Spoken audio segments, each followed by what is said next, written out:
এতদিনে কথা রেখেছেন গাভাস্কার। প্রতি মাসে আর্থিক সাহায্য দেবেন বিনোদ কাম্বলিকে। জানেন ঠিক কত টাকা দেবেন সানি? হঠাৎ করে কেনই বা এই আর্থিক সাহায্য? দেখুন, শারীরিক অসুস্থতায় ভুগছেন বিনোদ কাম্বলি। এই বছরের শুরুতে হাসপাতালেও ভর্তি করানো হয়েছিল তাকে। কাম্বলির আর্থিক সমস্যাও রয়েছে, সেই কারণেই তাকে সাহায্য করার আশ্বাস দিয়েছিলেন সুনীল গাভাস্কার। সেই কথা রেখেছেন তিনি। কাম্বলির জন্য বিশেষ ব্যবস্থা করলেন গাভাস্কার। একটি সূত্র মারফত জানা গিয়েছে, চ্যাম্পস ফাউন্ডেশনের মাধ্যমে কাম্বলিকে সাহায্য করার ব্যবস্থা করেছেন গাভাস্কার। এই বছর এপ্রিল থেকে প্রতি মাসে 30,000 টাকা করে পাবেন কাম্বলি।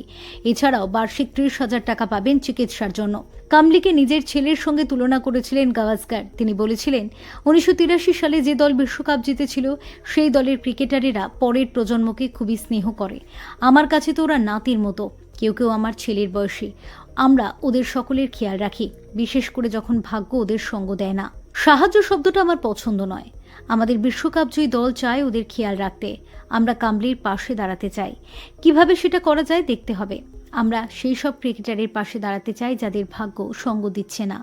ভারতীয় দলের হয়ে খেলা কাম্বলি আন্তর্জাতিক ক্রিকেট থেকে হারিয়ে যান নিজের দোষেই। তার জীবনযাপনের কারণে বাদ পড়তে হয়েছিল দল থেকে। মদ্যপান তার জীবনে অনেক ধরনের সমস্যা নিয়ে এসেছিল। কাম্বলির মস্তিষ্কে কিছু সমস্যা রয়েছে, স্মৃতিশক্তি ক্ষয় হয়েছে ভারতের প্রাক্তন ক্রিকেটারের, এমনটাই জানিয়েছিলেন চিকিৎসক বিবেক দ্বিবেদী। গত বছর শেষের দিকে তিনি বলেছিলেন, কাম্বলিকে যখন এখানে নিয়ে আসা হয়েছিল তখন তার শরীরে পুষ্টির অভাব ছিল। আগামী দিনে তার পুষ্টি প্রয়োজন, সে সঙ্গে দরকার ফিজিওথেরাপি। এই দুটি দিকে নজর দেয়া হচ্ছে। তার স্মৃতিশক্তির ক্ষয় হয়েছে। কাম্বলির মস্তিষ্কে কিছু সমস্যা তৈরি হয়েছে, তবে সময়ের সঙ্গে তা ঠিক হয়ে যাবে।